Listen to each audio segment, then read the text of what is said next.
នៅសាលប្រជុំសាលាខេត្តបាត់ដំបងនារសៀលថ្ងៃទី30ខែកក្កដាឆ្នាំ2026ឯកឧត្តមអុក ឃ្នួចអនុប្រធានគណៈកម្មាធិការជាតិគ្រប់គ្រងគ្រោះមហន្តរាយតំណាងដ៏ខ្ពង់ខ្ពស់ឯកឧត្តមនាយឧត្តមសេនីយ៍កិត្តិសង្ឃហបណ្ឌិតគុណគឹមទេសរដ្ឋមន្ត្រីអនុប្រធានទី1នៃគណៈកម្មាធិការជាតិគ្រប់គ្រងគ្រោះមហន្តរាយនិងជាអគ្គលេខាធិការសមាគមអតីតយុទ្ធជនកម្ពុជានិងឯកឧត្តមសុកលូអភិបាលនៃគណៈអភិបាលខេត្តបាត់ដំបងបានដឹកនាំកិច្ចប្រជុំស្ដីពីផលប៉ះពាល់ដោយគ្រោះរាំងស្ងួតក្នុងភូមិសាស្ត្រខេត្តបាត់ដំបងតាមសេចក្តីរាយការណ៍សង្ខេបរបស់ឯកឧត្តមសុកលូអភិបាលខេត្តបាត់ដំបងថ្លែងឲ្យដឹងថាការងារបង្កបង្កើនផលដំណាំស្រូវក្នុងខេត្តបាត់ដំបងសម្រេចបានជាង 31,000 ហិកតា នៃផែនការសរុប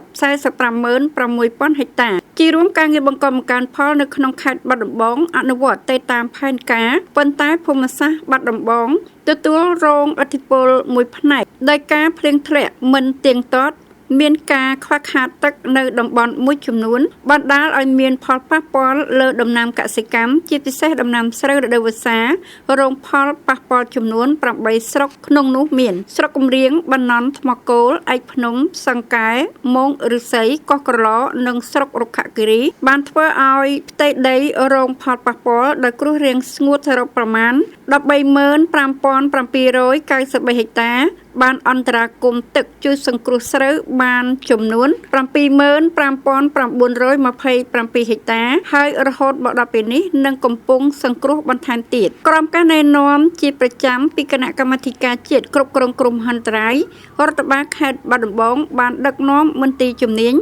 និងរដ្ឋបាលក្រុងស្រុកចាត់វិធានការអន្តរាគមន៍បន្ទាន់តាមដានការវិវត្តនៃស្ថានភាពអាកាសធាតុនិងកម្រិតទឹកបញ្ជាម៉ាស៊ីនបូមទឹកមធ្យោបាយនិងកម្លាំងអន្តរាគមន៍ដើម្បីជួយសង្គ្រោះដំណាំស្រូវនៅតំបន់ខ្វះទឹកព្រមទាំងបានគ្រប់គ្រងនិងចែកចាយទឹកពីអាងទំនប់ប្រឡាយនិងប្រភពទឹកដែលមានស្រាប់ឲ្យកាន់តែមានប្រសិទ្ធភាពសហការជាមួយមន្ទីរជំនាញនិងអាជ្ញាធរមូលដ្ឋានក្នុងការផ្សព្វផ្សាយដល់ប្រជាកសិករអំពីវិធីប្រើប្រាស់ទឹកឲ្យមានប្រសិទ្ធភាពនិងការអនុវត្តបច្ចេកទេសកសិកម្មសមស្របតាមស្ថានភាពអាកាសធាតុនិងបន្តធ្វើបច្ចុប្បន្នភាពផ្ទៀងផ្ទាត់ទិន្នន័យផលប៉ះពាល់ដើម្បីធានាភាពត្រឹមត្រូវនិងតម្លាភាពសម្រាប់រៀបចំផែនការអន្តរាគមន៍នាពេលបន្ទាប់ឯកឧត្តមអភិបាលខេត្តក៏បានណែនាំដល់មន្ទីរធនធានទឹកនិងឧតុនិយមខេត្តនិងអាជ្ញាធរស្រុកត្រូវបន្តយកចិត្តទុកដាក់លើការងារគ្រប់គ្រងនិងបែងចែកទឹកជូនបងប្អូនប្រជាកសិករប្រកបដោយសមធម៌និងតម្លាភាពនិងចាត់វិធានការទប់ស្កាត់ការចោះការកាយប្រឡាយបំផ្លាញទ្រព្យសម្បត្តិរដ្ឋតាមនីតិវិធីច្បាប់និងបន្តយកចិត្តទុកដាក់បន្តពង្រឹងការអនុវត្តគោលនយោបាយភូមិឃុំមានសុវត្ថិភាព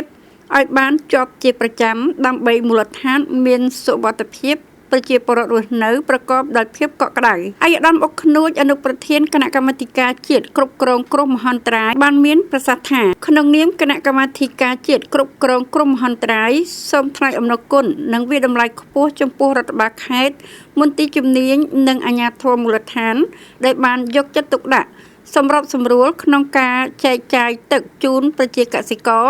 ដើម្បីសង្គ្រោះស្រូវជាបន្តបន្ទាប់ក្នុងកិច្ចប្រជុំនេះដែរឯកឧត្តមក៏បានណែនាំដល់រដ្ឋបាលខេត្តនិងមន្ទីរជំនាញពាក់ព័ន្ធសហការគ្នាប្រមូលទិន្នន័យពីផលប៉ះពាល់និងការខូចខាតឲ្យបានច្បាស់លាស់ពិសេសដំណាំស្រូវនៅតំបន់ផ្សេងទៀតដែលអាចអន្តរាគមន៍ទឹកដោះស្រាយបាននិងត្រូវចាត់ចែងនិងកំណត់ពីវិធានការសង្គ្រោះស្រូវជូនប្រជាកសិករក្នុងកិច្ចប្រជុំនេះដែរឯកឧត្តមបានគោរពថ្លែងអំណរគុណនិងគោរពដឹងគុណយ៉ាងជ្រាលជ្រៅបំផុតជូនចំពោះសម្ដេចអគ្គមហាសេនាបតីតេជោហ៊ុនសែន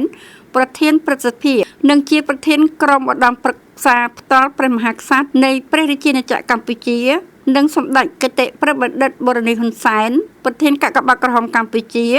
សម្ដេចមហាបវរធិបតីហ៊ុនម៉ាណែតនាយករដ្ឋមន្ត្រីនៃព្រះរាជាណាចក្រកម្ពុជានិងលោកជំទាវបណ្ឌិតដែលតែងតែបានយកចិត្តទុកដាក់ខ្ពស់និងជាប់ជាប្រចាំចំពោះសុខទុក្ខរបស់បងប្អូនប្រជាពលរដ្ឋរងគ្រោះដោយគ្រោះមហន្តរាយប្រជាពលរដ្ឋមានជីវភាពខ្វះខាត ជនងាយរងគ្រោះក៏ដូចជាប្រជាពលរដ្ឋនៅទូទាំងប្រទេសឯកឧត្តមអុកខ្នួចអនុប្រធានគណៈកម្មាធិការជាតិគ្រប់គ្រងគ្រោះមហន្តរាយបានណែនាំនិងក្រើនរំលឹកដល់អាជ្ញាធរស្រុកនិងមន្ទីរជំនាញពាក់ព័ន្ធសូមបន្តយកចិត្តទុកដាក់ក្នុងការគ្រប់គ្រងទឹកនិងបន្តអន្តរាគមន៍បញ្ជូនទឹកជួយសង្គ្រោះស្រូវរបស់ប្រជាកសិករដែលរងផលប៉ះពាល់ដោយគ្រោះរាំងស្ងួតឲ្យអស់ពីលទ្ធភាពហើយត្រូវចោះវិតម្លៃដំណាំស្រូវដែលរងការខូចខាតដោយសារគ្រោះរាំងស្ងួតឲ្យបានច្បាស់លាស់ដើម្បីត្រៀមផ្ដល់ពូជបង្កបង្កើនផលស្ដារឡើងវិញឲ្យសមស្របតាមស្ថានភាពជាក់ស្ដែង។